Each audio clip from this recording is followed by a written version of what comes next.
नमस्कार मेरे YouTube दोस्तों, आप सभी को मिस्टर FM मिर्ची चैनल पर स्वागत है। दोस्तों, अगर आप रहस्यमयी, डरावनी और रोमांचक कहानियों के शौकीन हैं, तो वीडियो को लाइक करें।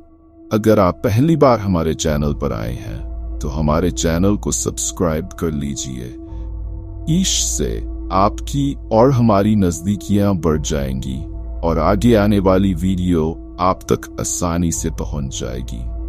क्या आपने कभी सोचा है कि अगर आपकी जिंदगी का एक पल बदल जाए तो क्या होगा? आज एक ऐसी कहानी की शुरुआत करते हैं जो इसी सवाल पर आधारित है।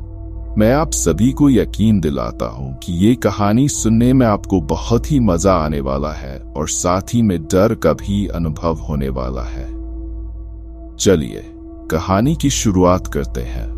अंधेरी रात थी, आसमान में बादल छाए हुए थे और जंगल की खामोशी में केवल रात के जीवों की आवाजें सुनाई दे रही थीं। ये जंगल बहुत पुराना था और इसके भीतर कई रहस्य और डरावनी कहानियां दबी हुई थीं। उसी जंगल के बीचों बीच एक टूटी फूटी हवेली थी, जिसे गांव वाले भूतों की हवेली कहते थे। इस हवेली के भीतर एक तांत्रिक, जिसका नाम अघोरेश्वर था, कई वर्षों से तपस्या कर रहा था। अघोरेश्वर के बारे में गांव में अजीब अजीब बातें फैली थीं। कहा जाता था कि उसने कालाभिराव की साधना कर महाशक्ति प्राप्त कर ली थी। वह असंभव कार्य कर सकता था, लोगों को मार सकता था, आत्माओं को बुला सकता था और यहाँ तक कि मृतकों को भी जीवित कर सकता था। परंतु उसकी एक इच्छा थी जो अब तक पूरी नहीं हो पाई थी। वह एक याचनी के साथ संसर्ग करना चाहता था। याचनी एक बहुत शक्तिशाली आत्मा होती है जो अपूर्व सुंदरता की धनी होती है, लेकिन उसकी इच्छा सिर्फ एक होती है, पुरुषों को अपने वश में करना और उनकी ऊर्जा को चूसकर उनका अंत करना। कई तांत्रिकों ने याचनी को बुलाने की कोशिश की थी, लेकिन अंत में या तो वे मारे गए या पागल हो गए। परंतु अघोरेश्वर की महत्वाकांक्षा बहुत बड़ी थी। उसने ठान लिया था कि वह याचनी को न केवल बुलाएगा, बल्कि उसे अपने वश में भी करेगा। उस रात हवेली में तांत्रिक की साधना का आखिरी दिन था। उसने कई वर्षों तक कठिन तपस्या की थी और आज वह याचनी को बुलाने का दिन था। वह अपने काले वस्त्र पहनकर हवन कुंड के सामने बैठा और मंत्रोच्चारण करने लगा। हवा में अजीब सी खींचन महसूस होने लगी थी। चारों ओर घने बादल घिरने लगे और हवेली के अंदर अंधकार और गहरा हो गया। उसकी आंखें आधी बंद थीं, लेकिन मन पूरी तरह से जागृत था। कुछ ही समय में हवेली के वातावरण में एक अजीब सी सिहरन होने लगी। उसकी सांसें तेज हो गईं। उसने महसूस किया कि उसकी साधना सफल हो रही थी। अचानक हवेली में एक अदृश्य शक्ति ने प्रवेश किया। एक ठंडी हवा का झोंका उसके चारों ओर घूमने लगा और सामने की जगह पर एक धुंधली आकृति उभरने लगी। वह आकृति धीरे धीरे स्पष्ट होती गई। ये एक स्त्री की छवि थी, लेकिन उसकी आंखों में एक अजीब सी चमक और होंठों पर एक भयंकर मुस्कान थी। वह याचनी थी, वह प्रेतात्मा जिसका सौंदर्य अवर्णनीय था और जिसकी शक्ति असीमित थी। अघोरेश्वर ने अपनी आंखें खोली और उसे देखा।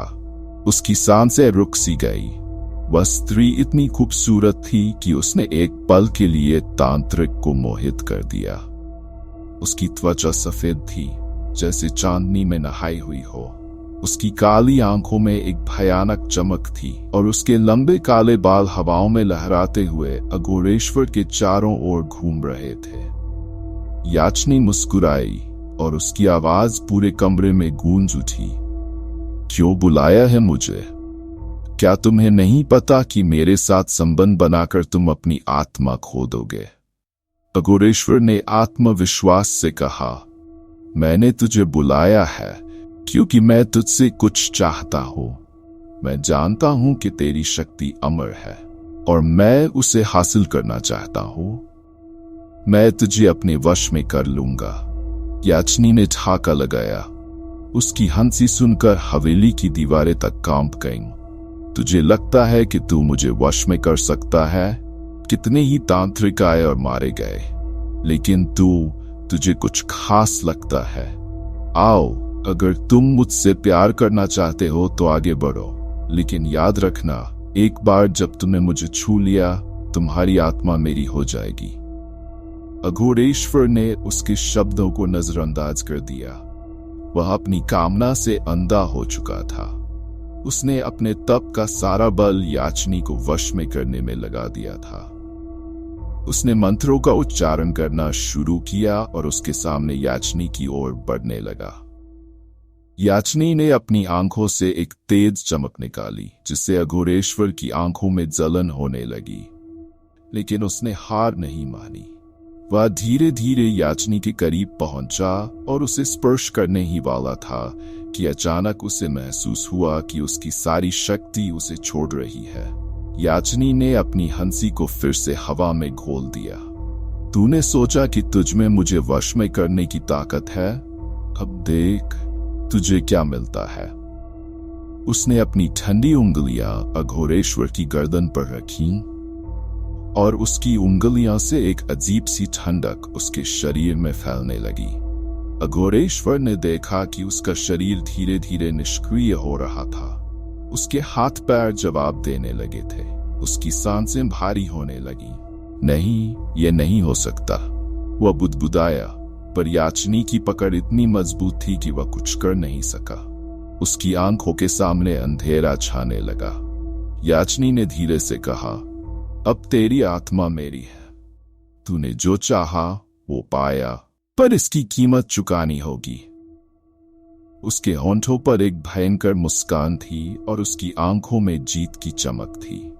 अघोरेश्वर की अंतिम सांसें उसकी छाती से बाहर निकल रही थीं। उसने एक आखिरी बार याचनी को देखा और उसकी आंखों में पछतावा और डर स्पष्ट था। याचनी ने उसकी आत्मा को पूरी तरह से अपने वश में कर लिया था और अघोरेश्वर अब एक शून्य में समा चुका था, अधूरी इच्छाओं का कैदी बनकर। याचनी ने एक बार फिर हवेली में अपनी उपस्थिति को बुलाया और गायब हो गई। अगर आपको ये कहानी पसंद आई तो लाइक करना न भूलें और अपने दोस्तों के साथ शेयर करें। ऐसी ही और कहानियों के लिए हमारे चैनल को सब्सक्राइब करें। आपका प्यार और समर्थन ही हमें नई कहानियां बनाने की प्रेरणा देता है। इस कहानी को देखने के लिए धन्यवाद और मिलते हैं अगले वीडियो में।